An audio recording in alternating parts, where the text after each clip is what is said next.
Hello दोस्तों, आपका मेरे चैनल में फिर से एक बार स्वागत है। आशा करता हूँ आप सब अच्छे होंगे।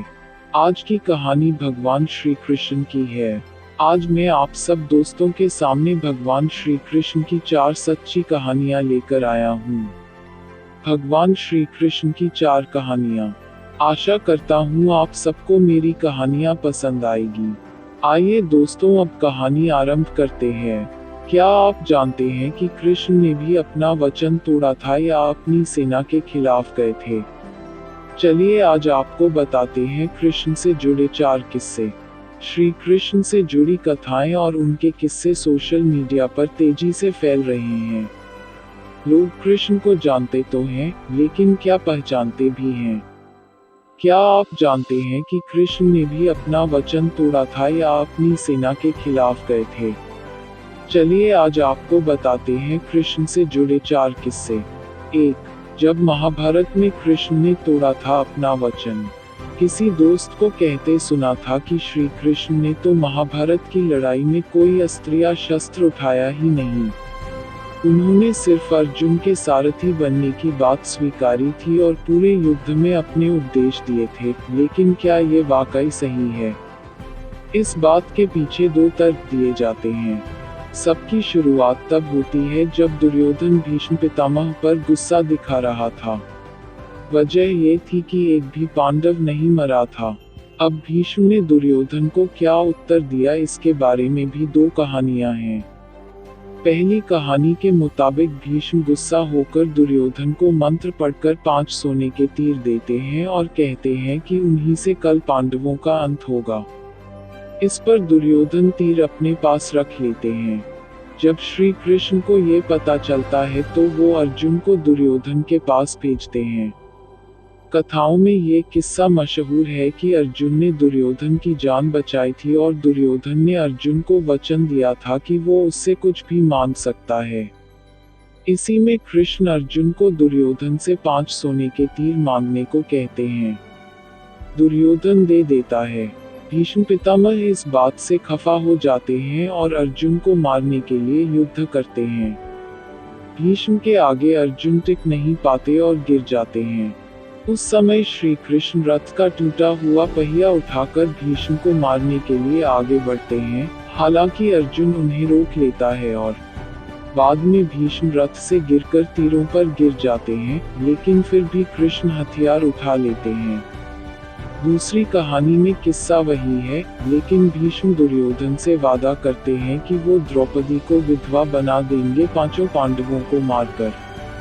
जब कृष्ण को इस बात का पता चलता है तो वो द्रौपदी को भीष्म के पैर छूने को कहते हैं, बिना ये बताए कि वो कौन है।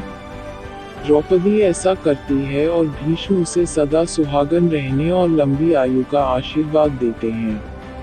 जब उन्हें सच का पता चलता है तो वो कृष्ण से खफा हो जाते हैं। उस समय कृष्ण कहते हैं कि आपका वचन मेरी वजह से टूटा तो मेरा वचन भी आपकी वजह से टूटेगा। और इसके बाद ही अर्जुन को बचाने के लिए वो रथ का पहिया उठाते हैं। 2. श्राप के कारण हुई थी कृष्ण की मृत्यु। महाभारत की लड़ाई में गांधारी के 100 पुत्रों की मृत्यु हो गई थी। जब श्री कृष्ण गांधारी के पास पहुंचे तो दुखी गांधारी ने उन्हें श्राप दिया कि 36 सालों में वो मारे जाएंगे और उन्हीं के साथ यदु वंश का विनाश हो जाएगा। श्री कृष्ण ये जानते थे कि यदु वंश अब लोभ और मोह में आ गया है, इसलिए उन्होंने सिर्फ तथास्तु कहा। दूसरा श्राप मिला था ऋषि दुर्वासा से। दुर्वासा ऋषि ने अपने कृष्ण को अपने पूरे शरीर में खीर लगाने को कहा था। कृष्ण ने ऐसा ही किया, सिर्फ उनके पैरों को छोड़ दिया। इससे खफा होकर दुर्वासा ने श्राप दिया कि कृष्ण अपने पैर की वजह से मरेंगे। एक समय जब श्री कृष्ण समाधि में थे तब एक शिकारी जारा ने कृष्ण के पैर को कोई जानवर समझ लिया और उन पर तीर चला दिया। 3. कृष्ण की 16,108 रानियां। ये सभी को पता था कि कृष्ण की 16,108 रानियां थीं और 80 बच्चे, लेकिन कृष्ण की सिर्फ 8 पुत्रानियां क्यों थीं? दरअसल रुक्मणी, सत्यभामा, जम्बावती, नागजीती, कालिंदी, मित्रवृंदा, भद्रा और लक्ष्मणा ही कृष्ण की असली रानियां थीं।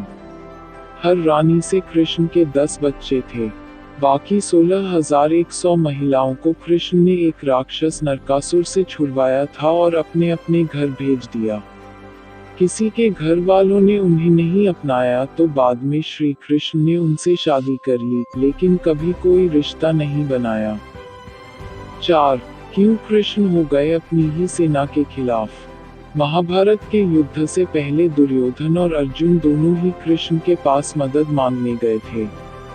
जब दोनों पहुंचे तो कृष्ण सो रहे थे। कृष्ण के सिर के पास दुर्योधन खड़े हो गए और पैरों के पास हाथ जोड़कर अर्जुन। जब कृष्ण की नींद खुली तो उन्होंने अर्जुन को देखा और उसका साथ देने की बात कही।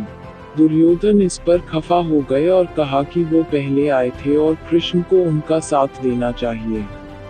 इस पर कृष्ण ने कहा कि उन्होंने अर्जुन को पहले देखा है, इसलिए दोनों की मदद करनी होगी। कृष्ण ने इस पर दुर्योधन को अपनी सेना दे दी और अर्जुन के सारथी बन गए। मुझे आशा है आप सबको कहानी पसंद आई होगी। मेरे चैनल को सब्सक्राइब करें एंड लाइक माय चैनल। बहुत जल्द मैं एक नई कहानी लेकर आता हूँ आप सबके लिए। आप सब अपना ध्यान रखिए। Take care bye. Please subscribe my channel. कहानियन all time hit by my dear friends.